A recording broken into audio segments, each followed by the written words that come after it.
Voltamos com o programa Saúde em Dia. Hoje com a presença do Dr. Jairo, psiquiatra, e com o assunto hoje da moda, né, esquizofrenia. Ô Jairo, você poderia falar para a gente um pouquinho do quadro clínico da esquizofrenia? No quadro clínico da esquizofrenia, a gente vai ter uma fase antes, propriamente, da expressão da doença, em que normalmente o paciente é uma pessoa mais isolada, mais quieta, com menos amigos, às vezes com algum tipo de hábito assim mais estranho, algum tipo de mania diferente, mas que não chama muita atenção da família, né? E cada vez mais é tentado pegar o paciente para começar o tratamento nessa fase.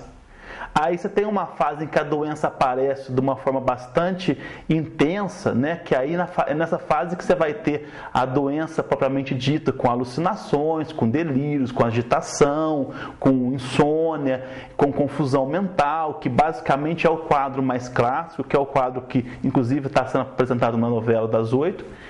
E depois dessas crises, né, você tem uma fase residual, em que a expressão de sintomas ativos é menos intensa, né? E sobra muito uma síndrome deficitária. Então a pessoa tem um déficit na interação social, às vezes um déficit cognitivo, às vezes uma inibição social, que acaba que pode causar até mais prejuízo do que a própria fase aguda, a própria fase de sintoma positivo. E aí que entra, acho que o papel da família, né? E como você citou agora da novela, quer dizer, a novela, a família tenta esconder o filho, né? Por vergonha, não sei. Então acho que aí entra o papel importantíssimo, né, dos pais para levar. E né, quanto mais filho, precoce o tratamento, né, você vai ter menos sofrimento, você vai ter menos chance da pessoa, por causa da doença, ter consequências, quer dizer, entrar em algum tipo de confusão, em algum tipo de problema até social, e você provavelmente está para ser provado, mas tudo indica que sim, você muda a história natural da doença.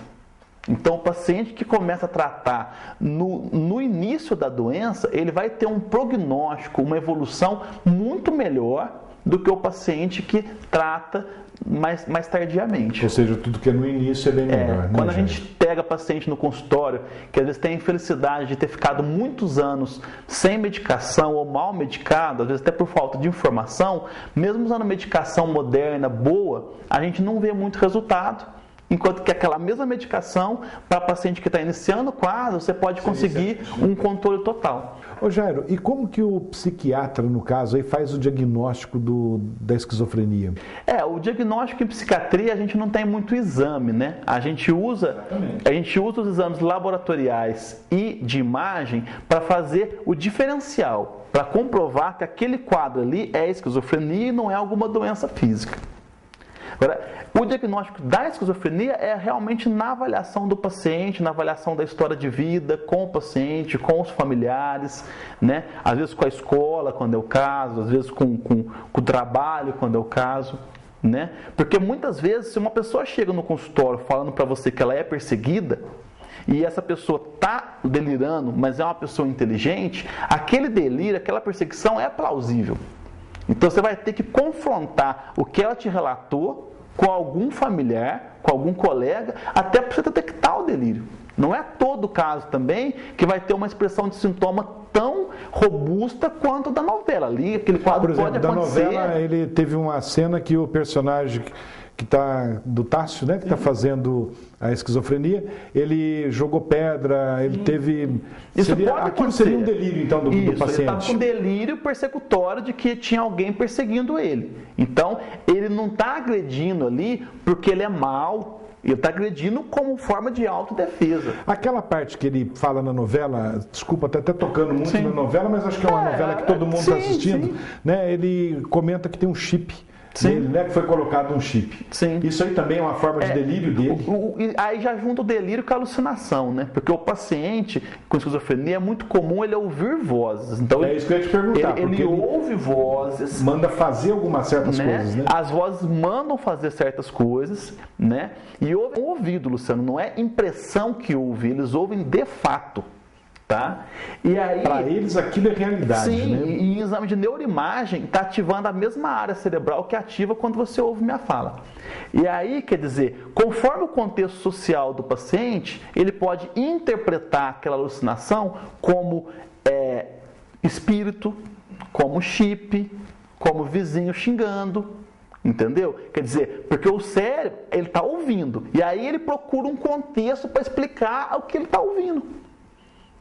E aí, conforme a cultura que ele está inserido, é o contexto que ele vai dar.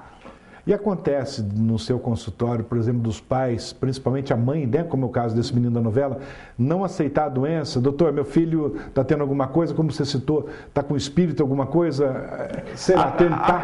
Acontece. Na verdade, quando a família não aceita nada da doença, nem chega no consultório, né? Então a gente ouve algumas histórias, né, que são até muito tristes. Quando chegam no consultório, normalmente a família já está vendo que há uma doença, mas não aceita a gravidade. Aí é muito comum. Não aceita, de repente, a gravidade dos sintomas, até só nega algumas informações do médico, né?